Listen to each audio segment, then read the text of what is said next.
As you breathe in deeply, you may notice something familiar, a sense of connection. Perhaps it feels a bit like you are talking to someone, and the conversation flows effortlessly. You're not consciously thinking about the words, but something is still happening. It's as if you're both responding to something deeper, beyond the surface level. In this moment, there's no resistance, no hesitation. Everything aligns and becomes smooth. Now imagine this connection extending further, deeper. Can you feel how the deeper you go, the more your thoughts they seem to intertwine and mirror one another? It's like when someone echoes your words, repeating what you've said, but with a little twist. It's subtle yet powerful, and suddenly, it's not just a role you play anymore. It becomes real. This is where things really start to shift, where the real transformation happens.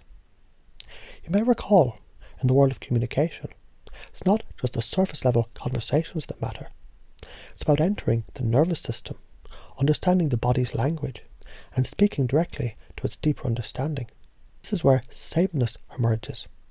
As you engage with someone, if you align with them, really align, their reality filter shifts, and with it, their perception of the world around them begins to bend in your favour. And here's something to consider. You don't need complex tricks like sleight of mouth or meta models to work with it. In fact, when you echo someone's feelings or words, you're already creating a deep rapport. You don't need to force it. You just need to understand what they care about, what matters to them. When you truly connect with their values, when you know their criteria, then and only then can you help them to see things the way you want them to. Think about it. What if the objections that people give you, those statements of hesitation, they're not real barriers, but they're just smoke screens? These smoke screens, they aren't truths. They're unspoken fears or uncertainties. People aren't really saying no. They're saying, I don't understand yet. They haven't bought into the idea, and it's up to you to help them to see the value in it.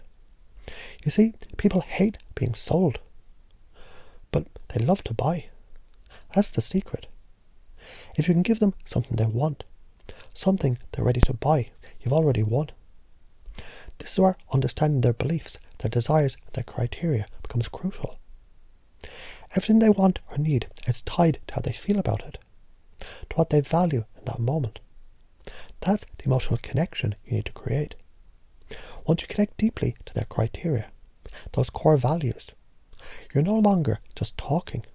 You're anchoring emotions, memories, and decisions into their very being. They start associating those emotions with you every time they think of the idea.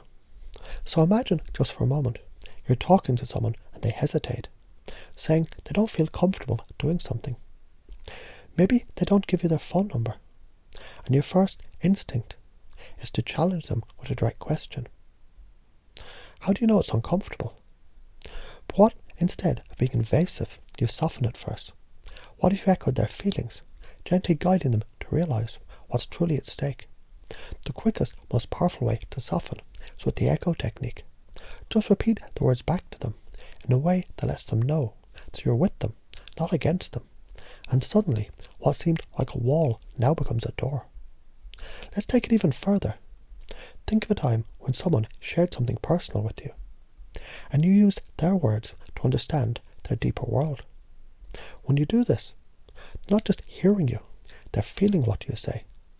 It's as if the conversation becomes more than just words. It's a connection to something deeper, something meaningful. But of course, there are times we need to adjust. Sometimes you need to slow down and stay on the surface for a while, building that rapport and understanding. Other times, urgency calls for a shift, an authority move, where you step in and you interrupt the pattern. In those moments, like in an emergency, you have to take charge, break the chaos, and provide clear direction. When someone is in pain, whether physical or emotional, the nervous system is in a state of high arousal. It's chaos. Their mind is overwhelmed, seeking relief. And in that moment, you can provide the structure that they need.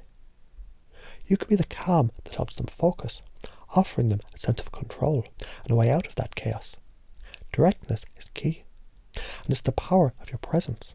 You speak clearly and firmly, helping them to reframe the situation, guiding them back to safety. Now, when you start shifting people's beliefs, you may encounter resistance. You may try to challenge their values. But quickly you'll learn that those values, they're sacred to them. You can't just change a person's label. If they've attached a feeling to a word, respect, love, success, for example, you can't just redefine it for them. Instead, you can explore their checklist. What do they need to feel respected, loved, or successful? That's where you find the opening to create the real change. Ultimately, all of this, every belief, every value, every label, it's just a way to navigate the world. But the question isn't whether these beliefs are right or wrong. It's whether they're useful. Do these beliefs help people get the outcome that they want? That's all that matters. And if it's useful, it's a belief worth keeping. So as you continue to build your influence, remember this. It's not about challenging or forcing someone to change. It's about understanding their deep criteria, connecting with their values, and offering them something that aligns with their deepest desires. That's how you create lasting change. That is how you help them to move forward. All you need to do is listen, understand, guide them to the answers that are already inside them.